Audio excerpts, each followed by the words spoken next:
Assalamualaikum warahmatullahi wabarakatuh. Saya Rizky Abdullah Putri.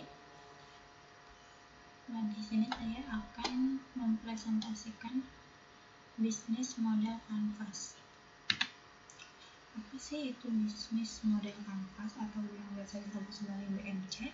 BMC adalah model bisnis yang memaparkan 9 elemen bisnis secara singkat dan jelas.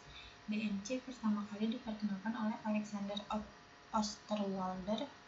Kemudian BMC merupakan bisnis plan yang sederhana untuk menentukan tujuan bisnis dan strategi bisnis startup.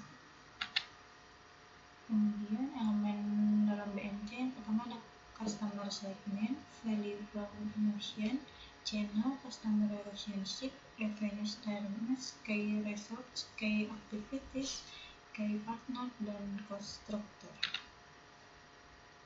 Contohnya seperti ini ya format BMC. Contoh PMC yang sudah diisi.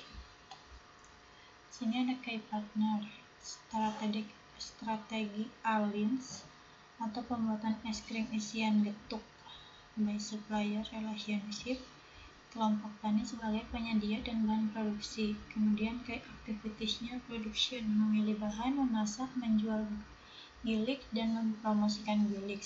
Key resultnya kelompok wanita tani sebagai SDM dalam proses produksi. Kemudian ada financial model awal sebesar 5 juta untuk menjalankan gilikis. Kemudian sini ada value promotingnya, ada customer relationship-nya, ada channels-nya juga, ada customer segment-nya, kategori di dalam customer segment.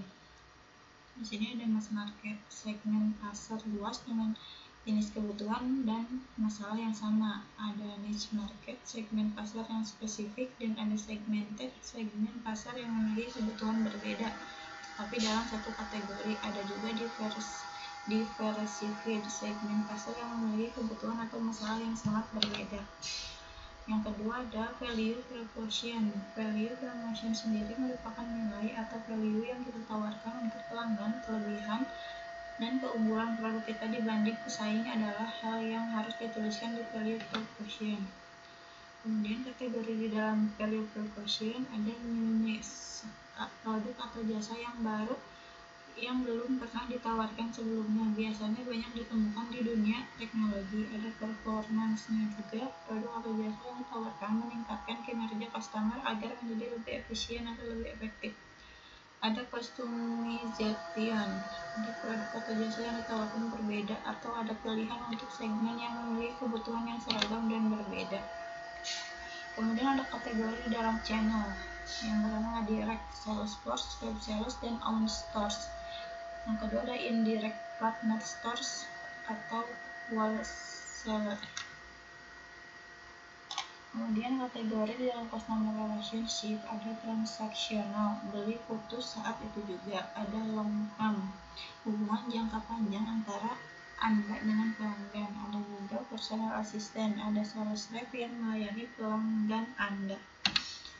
Kategori dalam revenue stream, aset sale, penjualan produk secara fisik, usage fee, customer membayar sesuai lamanya menggunakan produk atau jasa. Kemudian ada subscription fees, biaya pelangganan. Ada juga lending, rating, leasing, biaya peminjaman atau pemakaian atau penggunaan sementara. Kategori di dalam key activities ada production, aktivitas merancang, membuat dan mengirimkan produk. Ada juga problem solving, aktivitas operasi yang biasanya muncul pada perusahaan konsultan, rumah sakit, organisasi, dan penyediaan jasa. Kategori dalam key result ada physical asset, fasilitas pabrik, gedung-gedung, kendaraan, mesin-mesin. Ada juga intelektual, brand, hak paten, copyright, database, customer, dan database partnership, informasi rahasia perusahaan. Ada juga human atau tenaga kerja, financial, sumber daya keuangan perusahaan, cash, kredit, obligasi, dan saham. Kategori di dalam key partner ada strategic alliance, background, non-competition, kerjasama dengan perusahaan yang tidak sejenis. Competition, kerjasama dengan perusahaan kompetitor. Joint ventures to develop new business, kerjasama untuk membentuk usaha baru, atau buyer-supplier relationship, hubungan hanya sebagai pembeli dan penjual biasanya terdiri pada motif optimization and economy of scale. Kemudian ada kategori dalam cost structure, fixed cost, biaya-biaya tetap yang muncul yang tidak tergantung pada jumlah produksi. Ada juga variable cost, biaya-biaya yang muncul bervariasi sesuai jumlah yang diproduksi. Kemudian di sini ada contoh BMT yang sudah diisi. Ini contoh-contoh BMT yang sudah diisi. Sekian video presentasi dari saya. Wassalamualaikum warahmatullahi wabarakatuh.